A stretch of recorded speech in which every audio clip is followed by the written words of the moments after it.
We got to stop the chaos. It's crazy. You got cash flow issues, employee issues, workers' comp issues. You got all kinds of equipment problems. But wait a minute. You can grow and chill in the Growth Hub with Fire, Lead, and Chill. Hey, what's up, guys? Dan Plata from Best Damn Bookkeeping here. And today we are talking about recruiting. We're talking about the numbers behind recruiting. This is where bookkeeping and recruiting, we do a mashup. I got my note sheet I got all kinds of bullet points. The first thing I want to start with about the numbers behind recruiting and how it all fits together is addressing the number of no-shows that you run into. Because this is what I think discourages a lot of people from even working on their recruiting processes. They're like, nobody wants to work anymore. I get all these no-shows and I'm wasting all my time and this new generation, blah, blah, blah, all that bullshit. And it's not that the new generation sucks. It's that those people that are complaining about it haven't figured out how to recruit in the new way that we need to recruit. And again, this just comes down to numbers, which is we're going to have a lot of no-shows. If you think about how our applicants are applying to our jobs nowadays, in this world of digital recruiting, we post a job, hundreds of other companies post jobs, and there's no cost to the applicant, time or money, to click on a shitload of job applications and be like, apply. So you got to realize when they're applying to jobs, they're applying to 25 to 50 jobs in the course of like 5 minutes. And so, yeah, they're going to no-show you. And yeah, if you call them and say, hey, are you coming to the interview that you scheduled? They're going to say, who is this? Right? And you can combat some of that with a really good, sexy job ad that makes you a little more memorable. But if you're just having a generic job ad out there and it's not striking a chord with them, it's not that they're not going to click on it. You want to get as many clicks as possible. But it's not going to trigger an emotional response from them to make sure they show up. Obviously, you can do follow-ups and reminders and whatever, but there's a really good chance they booked multiple interviews at the same time, or they won't even book an interview, or they will interview and then not show up to the job because they interviewed at 10 different places and they took the best one, and they're not going to tell you that it wasn't you, right? Because they don't need you. There's no cost to ghost you. They're just going to go to the job that they felt better about. So don't be discouraged by that. Just know that it's a numbers game. The things you can do to tip the numbers in your favor, I already did a video on one of them, but group interviews work really well. If you send it out to 20 people and only 10 people show up or 5 people show up, who cares, right? Send it to 50 next time. But group interviews are great because it doesn't waste your time. You're there whether one person shows up or 20 people show up. It's fine all the same either way. Obviously, you want more people to show up, not too many people. You run out of room real quick. But that helps alleviate the no-shows to where it's not like a negative for you if somebody doesn't show up and you were sitting there waiting for them. Obviously, a really sexy job ad, something that's fun, goofy, engaging, entertaining, that's memorable, that will increase the chances that they show up to your interview.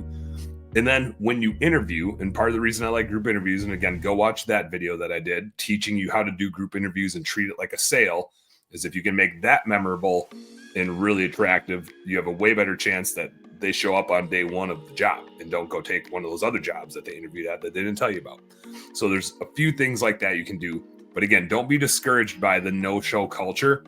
It's not that these kids don't want to work, don't know how to work, aren't out looking for jobs. It's that if they don't show up to your interview or show up to your job, it's that you weren't good enough, right? And that's, you got to go look in the mirror. That's the only thing you can control. Not going to do you any good to whine about it. You just need to do a better job of being attractive and creating a job that they want. And don't settle. I think here's like point number 2 is, in that process, 20 applicants is not nearly enough. 50 applicants is not nearly enough. I'd say don't stop until you hit 500 applicants. And that probably sounds crazy if you don't have a recruiting system, but if you're here watching this video, there's a really good chance you're a Hire Lead Chill customer. So you already have a recruiting system that weeds people out for you. Then the group interview is a super efficient process where 100 people get of that 500, let's say 100 people make it through the filter. Now you have an efficient way to get through 100 people. You don't want to do one-on-one interviews with 100 people. That'd be crazy. But if you do group interviews, now you can efficiently get through them, not waste your time, and build a list of tons of people that you want to have work for you. On average, the data over the last 10 years, I'll say, And this ebbs and flows based on the labor market and big time based on geography. But on average, it's about one good employee per 100 applicants. In really tough labor markets like Salt Lake City or Seattle or Minneapolis, sometimes it's 1 out of 200. In easier labor markets, Dallas, Texas was always an easier one that we saw. Cincinnati, Ohio was an easier one, so on and so forth. But maybe 1 out of 50 would be good. But again, don't stop until you hit 500, and don't be cheap about, well, I don't want to boost that much. And I'll get to why you need to be aggressive in your boosting. But get 500, to make sure that your group interviews are full, because they're better when they're more competitive and when there's more people in the room. Again, you don't want too many people in the room, but you don't want 2 people in the room. You want 5 to 10 people in the room so that there's some competition going on and so that you have more options, right? If you have 100 people come through group interviews and you like 20 of them, that's a way bigger list for you to choose from to ultimately hire one person and maybe 2 and maybe 3 or 4 or 5 in the future. You want as many people as possible. I gotta hit the pause button. I had to blow my nose. Figured you guys probably wouldn't want to watch me blow my nose, so I paused it, came back.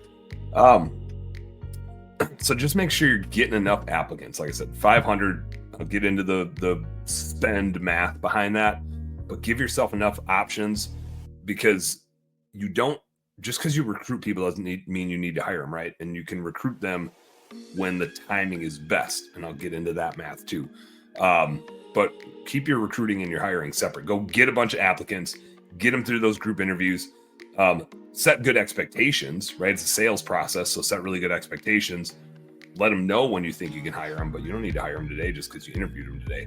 You can hire them months from now, but just set those good expectations, and get as many people through that process so you have a list, and then Hire Lead Chill can help you manage that list and prioritize that list. As far as timing goes, the math behind the timing of when to recruit, I'm recording this on January 15th, and this is literally the best time to recruit, is starting right now through about February 15th. And the farther we get into the springtime, the worse the math gets. It's just supply and demand. Nobody likes to change jobs during the holidays, so they generally wait until January and February to start looking for new work. Especially for technicians who are conditioned to be looking for new jobs in the springtime anyway. The better they are, the earlier they look, right? Just like you would want a proactive employee that's thinking ahead. Well, you want a proactive applicant that still has their job but is out looking for a new job. They're the ones that are looking right now. The highest percentage of A players in the labor market happen right now. You might not need them right now, but if you want to go find them before somebody else does, you need to be recruiting right now. Again, you don't need to hire them right now. If you interview them on January 15th, you can hire them on April 15th. You need to build the relationship now and start talking to them now. And it's the cheapest it's going to be all year. The farther we get along the calendar, farther into springtime, when most other people start recruiting, well, it's just supply and demand, right? If more other people are recruiting, it gets more expensive and the applicants get worse. So the farther we get into the year, the more you're going to pay for a click and the worse the person's going to be. So start your recruiting now. Whenever you watch this, again, January 15th when I'm recording it. The sooner in the year you can get started, the better off it's going to be.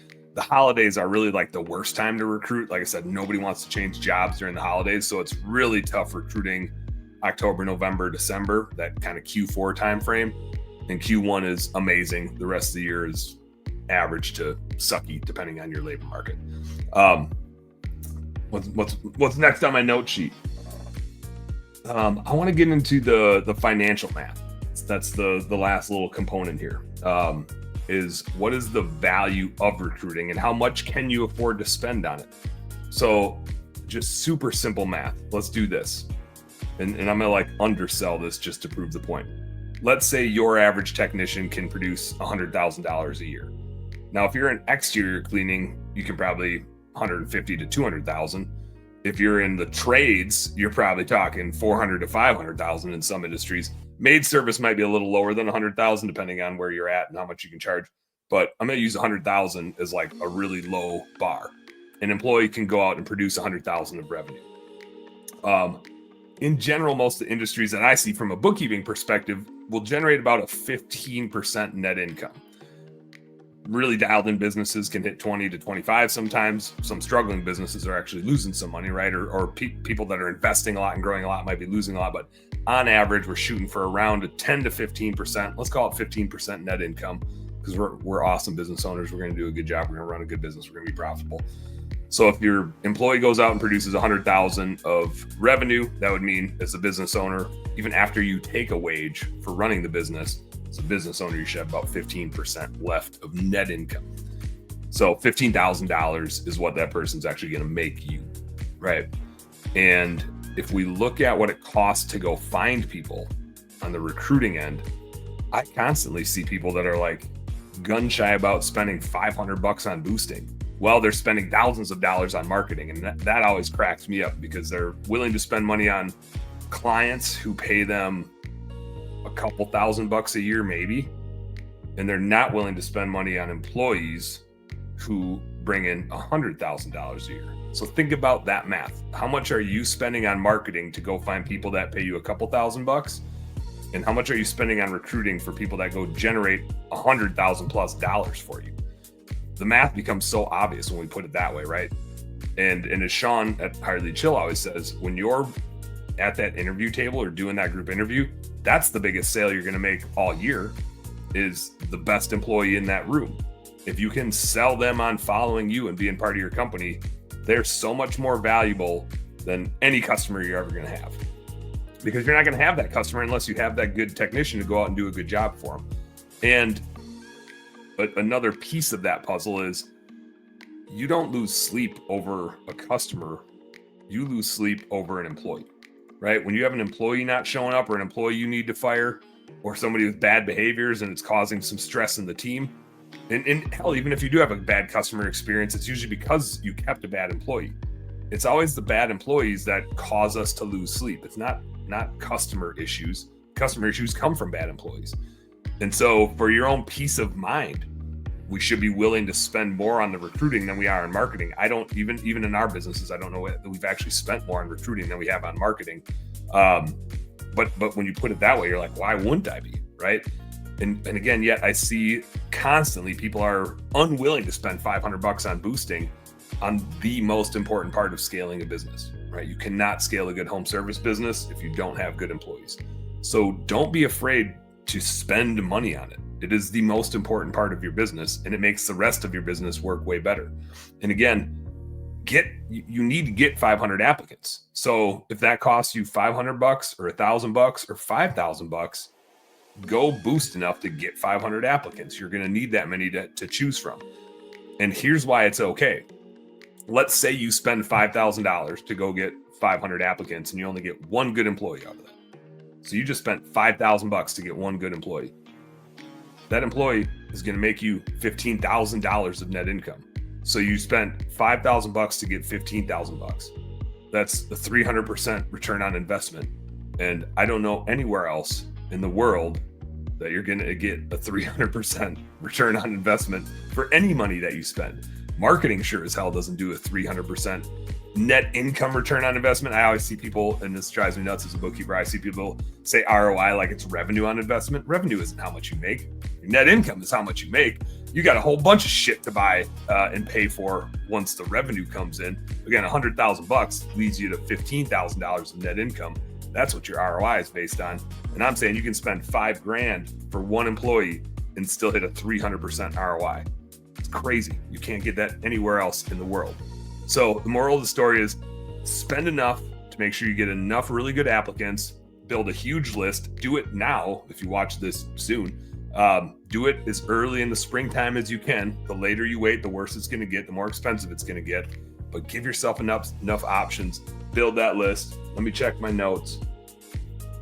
I think I hit it all.